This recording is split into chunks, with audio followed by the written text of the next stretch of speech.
Hello everyone, episode 3, Tansugren. Happy Midsummer everyone. I hope you all are having a good time with friends and family.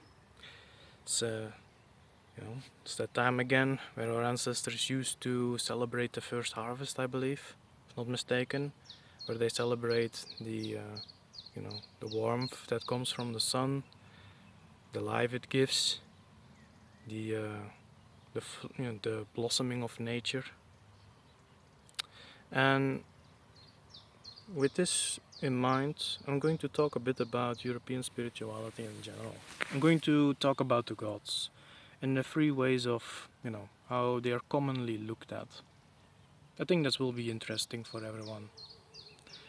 So, where to begin? There are three common concepts that are, you might say, rather popular. You have the physical way of looking at them as actual beings that live in the sky, live on this earth, live in another world, in a sort of, in a similar sense as we do. Then there is the archetypical way, the traits that they embody, and what one can learn from that, get out of that, and then as representations of nature too. So to begin, in a physical sense, what does that mean? In my perspective, I'm going to reason from my perspective how it makes sense to me. Is that the gods, at some point in their existence, were physical beings just as you and I, made of flesh and bone, with their own tragedies, their own victories in life. Yet what made them gods was something extraordinary that they achieved.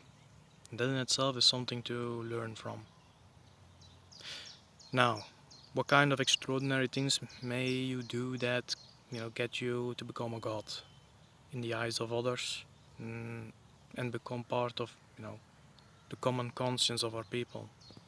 And I would argue, let's go with Iduna, a goddess, a Germanic goddess, or specifically Scandinavian, I suppose, who used to feed the gods with, or still perhaps does so, feeds the gods with her apples. It's quite an interesting advertisement there to say that her apples, keep the gods young. That always was a bit funny to me, but yeah, there you go.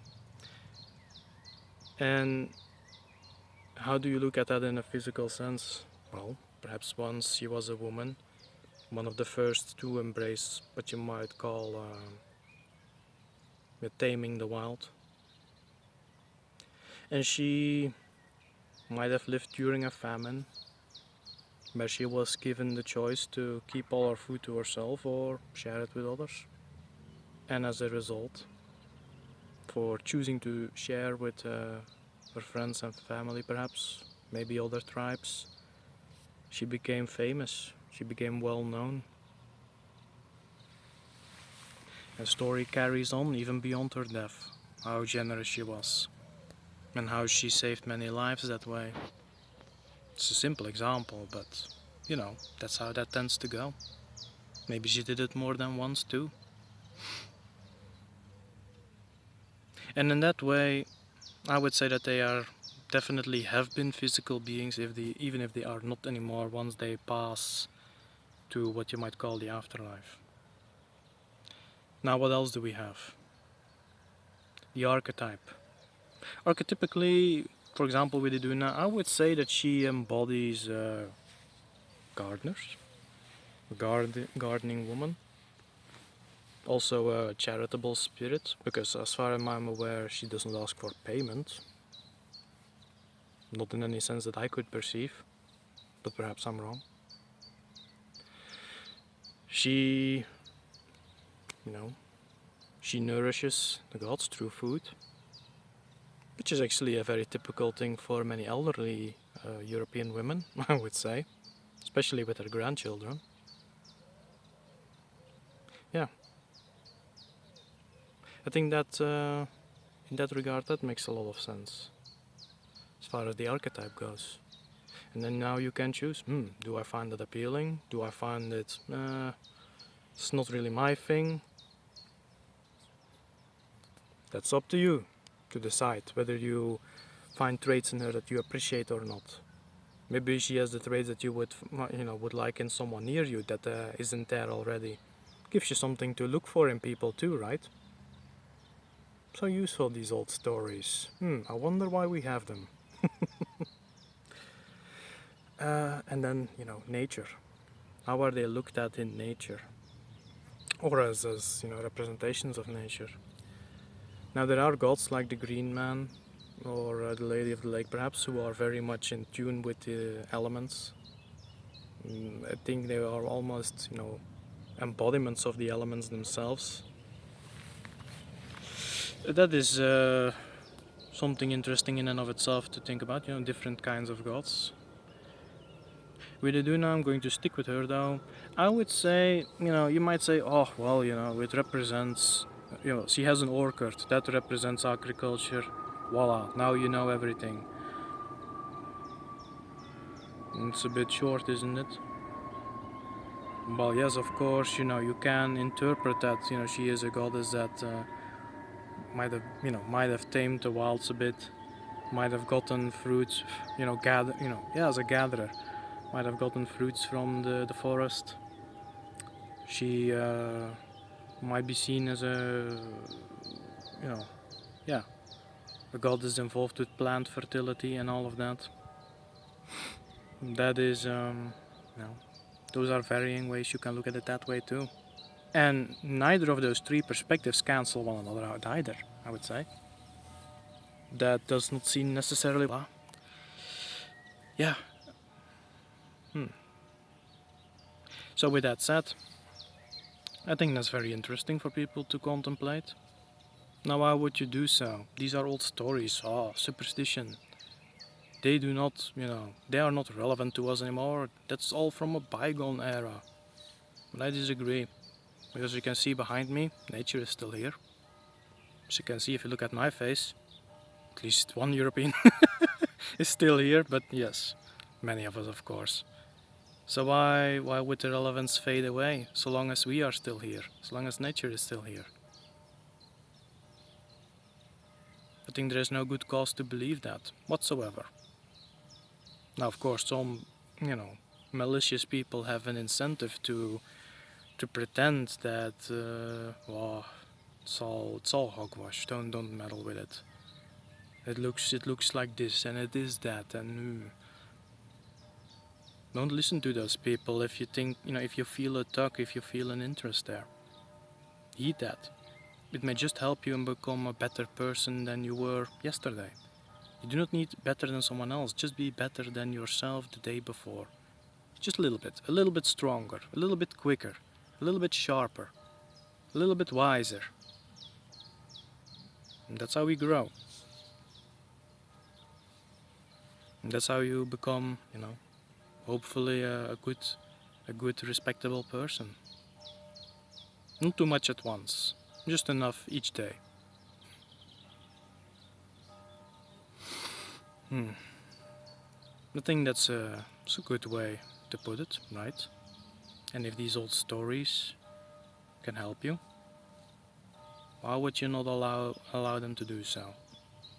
But dare to make interpretations and do not just listen to what other people think of it, because everyone is going to have his own opinion, and that's good, that's brilliant. The old ways of our people were based around growth, not stagnancy, about, it's in this book and it's going to be, and that's how the story is going to be from now until forever. No.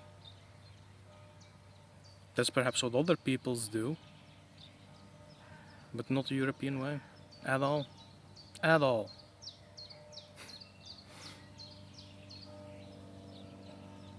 And it is most definitely important too.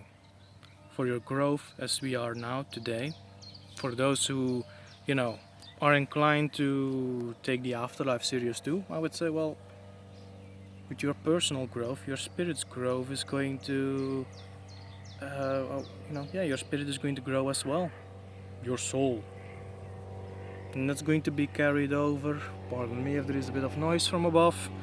Modernism is flying over. Ah well, what can you do?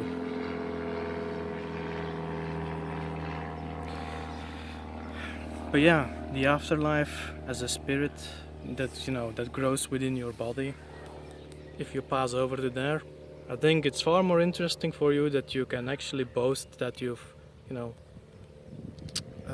have ascended yourself a little bit. I mean, there are many who argue that we can become gods ourselves if we just fight hard enough in this life and do the right thing, especially if it's for our people. I do not think there is much growth in selfishness, betrayal, malice, harming others.